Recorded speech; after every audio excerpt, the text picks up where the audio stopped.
प्रकाश जी, आप आए हैं, अपना बहुमूल्य समय दिए हैं, उसके लिए बहुत बहुत धन्यवाद और थैंक यू। सबसे पहले ये बताइए कि आप चाहते तो शिक्षा के क्षेत्र में नहीं, स्वास्थ्य के क्षेत्र में या अलग अलग क्षेत्रों में भी काम कर सकते थे। क्या आखिर उद्देश्य था कि आपने शिक्षण संस्थान से ही आपने शुरुआत किया?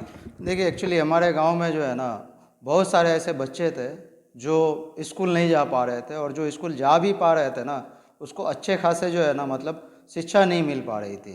जैसे कि कुछ बच्चे ऐसे रहते थे जो घर से नहीं निकल पाते थे, कुछ बच्चे ऐसे रहते थे जो अपने माँ बाप के साथ में लिपट के रह जाते थे। तो हमारी कोशिश इतना ही थी, हमारे बड़े भाई हैं मुकेश ठाकुर, उन्होंने इस संस्थान को शुरुआत किया है और उनके साथ मिल के ये सारा चीज़ हम कर रहे हैं। और इस संस्थान का जो ओपनिंग हुआ था वो डॉक्टर करुणा सागर जी, जो डीजीपी थे चेन्नई के, वो आके इनका उद्घाटन किए थे। चेन्नई के डीजीपी आए थे यहाँ पे? जी, चेन्नई के डीजीपी डॉक्टर करुणा सागर आए थे। और यहाँ पर जिस तरीके से आपने बताया, क्या निःशुल्क क्या यहाँ पे शिक्षा दी जा रही है? यहाँ पे पूरी तरह से निःशुल्क शिक्षा है, इसमें पूरी ट्रांसपेरेंटी है। आप चाहिए तो आप किसी भी टाइम में आके किसी भी बच्चे से पूछ सकते हैं कि यहाँ पे किसी से 1 रुपया लिया जाता है या नहीं लिया जाता है। यहाँ पे 3 टीचर को हमने अपॉइंट किया है, जिसमें 3 बैच चलते हैं। एक बैच मॉर्निंग में चलती है जो हायर क्लास का रहता है, जिसमें 6 से 10वीं तक का रहता है, और 2 बैच शाम में चलती है जो लोअर क्लास का रहता है। ये बताइए कि यहाँ पर जिस तरीके से आपने अभी बताया कि शुरुआती में फर्स्ट क्लास 1 से लेकर क्लास 10 तक, तो क्या ये गवर्नमेंट से एफिलिएटेड है? नहीं, एक्चुअली ये गवर्नमेंट से एफिलेटेड नहीं है, बट हमारी जो है ना, ये जो हमारी जो संस्था है ना, वो रजिस्टर्ड है। और अभी फ़िलहाल जो है हम लोग जो है ना, डॉन बॉस्को के साथ में जो है टाइप किया है। जो बच्चे यहाँ पे पढ़ेंगे और जो बच्चे यहाँ से निकलेंगे 10वीं करके 11वीं करके, अगर उस बच्चे को अगर पॉलिटेक्निक करना हो या आईआईटी करना हो, तो उनके लिए जो है ना, फ्री ऑफ कॉस्ट हम पूरी जो है व्यवस्था करके रखे हुए हैं। वो डॉन बॉस्को कॉलेज चेन्नई से अपना पढ़ाई कर सकता है, आईआईटी और पॉलिटेक्निक का। ये डॉन बॉस्को से जब पॉलिटेक्निक का पढ़ाई करने के लिए चेन्नई जाएंगे तो हॉस्टल वगैरह का चार्जेस कितना लगेगा? कोई चार्जेस नहीं है, वो सब फ्री ऑफ कॉस्ट है। ना उनको खाने का चार्जेस लगेगा, ना उनको रहने का चार्जेस लगेगा। सिर्फ वो बच्चे अपनी मन लगा के खाली मेहनत करके खाली पढ़े वहाँ पे। कितना परसेंटेज होना चाहिए मैट्रिक में? इसमें परसेंटेज की अभी तक फ़िलहाल हम लोग का अभी तक कोई आया नहीं है। डॉन बॉस्को से हम लोग के पास अभी तक कुछ लिस्ट आया नहीं है। जैसे ही लिस्ट आएगा वो भी आप लोग को बता दिया जाएगा। बट मेरे ख्याल से इसमें परसेंटेज कोई मायने नहीं रखता है, जो होगा वो देखेंगे आगे। जैसे हम लोग के पास लिस्ट आता है डॉन बॉस्को के इधर से कि कितने परसेंटेज पे हम लोग बच्चे को ले सकते हैं, उस हिसाब से फिर हम लोग आगे काम करेंगे। किनके प्रेरणा से ये शिक्षण संस्थान जो समाज में शिक्षा का अलग जगाने के लिए आप लोगों ने खोला? देखिए, ये मेरे पिताजी जो थे ना, वो एक सोना चांदी के दुकान कर रहे थे सकरी चौक पे, और वो एक मास्टर जी भी थे, ट्यूशन मास्टर थे। आज जो मेरे पिताजी से जो विद्यार्थी पढ़े हैं ना, आज काफ़ी अच्छे अच्छे पोस्ट पे है। कोई इनकम टैक्स में है, कोई जो है आपको मतलब सब गवर्नमेंट सर्वेंट है।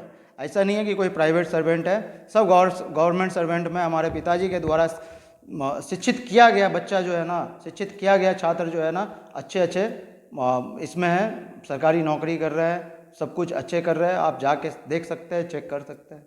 बहुत सारे लोग ऐसे कहते फिरते हैं कि हमारा भी सपना है, हम भी अपने पिता के सपनों को पूरा करना चाहते हैं, या किससे प्रेरित होते हैं, लेकिन उन्हें चाहिए कि राजनीति मंच। क्या आपको भी ऐसा कुछ चाहिए कि राजनीति प्लेटफॉर्म मिले तब जाकर के अपने सपनों को, पिता के सपनों को पूरा करेंगे?